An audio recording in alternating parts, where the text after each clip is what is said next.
നമസ്കാരം ഗൈസ്, ഹത്തിമാരെ സത്തിലേക്ക് സ്വാഗതം. ഞാനൊരു ഹിരാമണ്ടിയുടെ മൂവി റിവ്യൂ ഇട്ടായിരുന്നു, പക്ഷെ അതിനെക്കുറിച്ച് എടുത്തു പറയേണ്ട ചില കാര്യങ്ങളായിട്ടാണ് ഇന്ന് വന്നിരിക്കുന്നത്. നമ്മൾ ഹിരാമണ്ടി സിനിമ ആസ്വദിച്ച് പോലെ തന്നെ അതിലെ മെയിൻ അട്രാക്ഷൻ എന്ന് പറയുന്നത് അവരിടുന്ന കോസ്റ്റ്യൂംസും ജ്വല്ലറീസും കോസ്റ്റ്യൂംസും എടുത്തു പറയേണ്ടതാണ്.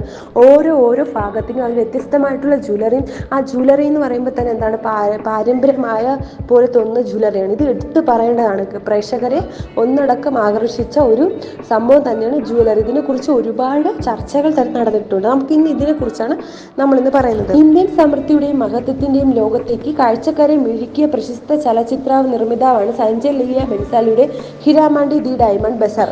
അതിമനോഹരമായ അനുബന്ധങ്ങളുടെ ഒരു സിനിമാറ്റിക് മാസ്റ്റർ പീസാണ്. 1920കളിൽ ലാഹോറിലെ ഹിരാമണ്ടി നഗരത്തിൽ വെച്ച് പുതുതായി പുറത്തിറങ്ങിയ കാലഘട്ട നാടകം. ഇന്ത്യൻ ബ്രിട്ടീഷ് കൊളോണിയൽ ഭരണത്തിന്റെ കാലത്തേക്ക് പ്രഭുക്കന്മാരെ സേവിച്ച് വശീകരിക്കുന്ന വേഷന്മാരുടെ ജീവിതത്തെ പിന്തുടരുന്ന പ്രണയം, അഭിവൃദ്ധി, കലാപം, അസൂയ എന്നിവയുടെ പ്രമേയങ്ങളിലേക്ക് കടന്നു ചെല്ലുന്നു.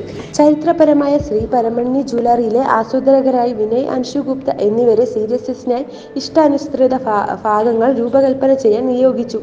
1789 സ്ഥാപിതമായ തലമുറകൾ പഴക്കമുള്ള കുടുംബം നടത്തുന്ന സംരംഭ സമ്പന്നമായ കരകൗശല പൈതൃകത്തിൽ കുതിർന്നതാണ് ഈ ഒരു ജ്വല്ലറി എന്ന് പറയുന്നത്. വിനയ് ഗുപ്ത ബസാർ അഭിമാനത്തോടെ പറയുകയാണ്, നമ്മുടെ ചരിത്രം 200 വർഷത്തിലേറെ കരകൗശല നൈപുണ്യവും ആഭരണ രൂപകൽപ്പനയും ഉള്ളതാണ്.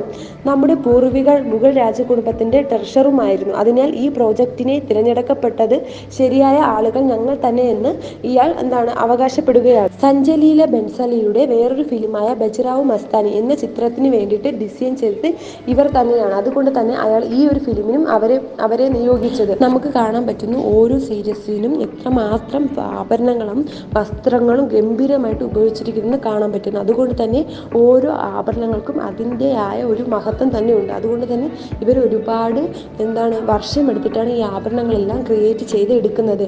ഓരോ ഭാഗത്തും കഥ വായിച്ചു കൊണ്ട് തന്നെയാണ് ഇവർ ഓരോ ആഭരണങ്ങളും അതുകൊണ്ട് തന്നെ ഈ ആഭരണങ്ങൾക്ക് അത്രമാത്രം മൂല്യം, അത്രമാത്രം ആകർഷണങ്ങളും നേടുന്നത്.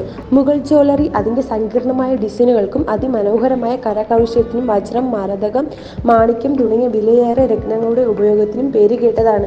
വിശദമായ ഇനാമൽ വർക്ക്, ഫിലിഗ്രീ പാറ്റേണുകൾ, പൂക്കൾ, പക്ഷികൾ, മുന്തിരിവള്ളികൾ തുടങ്ങിയ പരമ്പരാഗത രൂപങ്ങളുടെ സംയോജനമാണ് ഈ ഒരു ആഭരണങ്ങൾ എന്ന് പറയും. പ്രേക്ഷകരെ കൂടുതൽ ആകർഷിച്ചത് ആലം സെമ്പ്, ഷർമിൻ സഹൽ അവതരിപ്പിച്ചതും ബിബുജൻ, അതിഥി റാവു അവതരിപ്പിച്ചതും ആയിട്ടുള്ള അവർ ധരിച്ച ആഭരണങ്ങളാണ് പ്രേക്ഷകരെ കൂടുതലും അട്രാക്റ്റീവ് ചെയ്തത്. അതുകൊണ്ട് തന്നെ ഈ ഒരു ഫിലിമിൽ ആഭരണങ്ങൾക്കും വസ്ത്രങ്ങൾക്കും അത്രയേറെ ഇമ്പോർട്ടൻ്റ് തന്നെ ഉണ്ട്.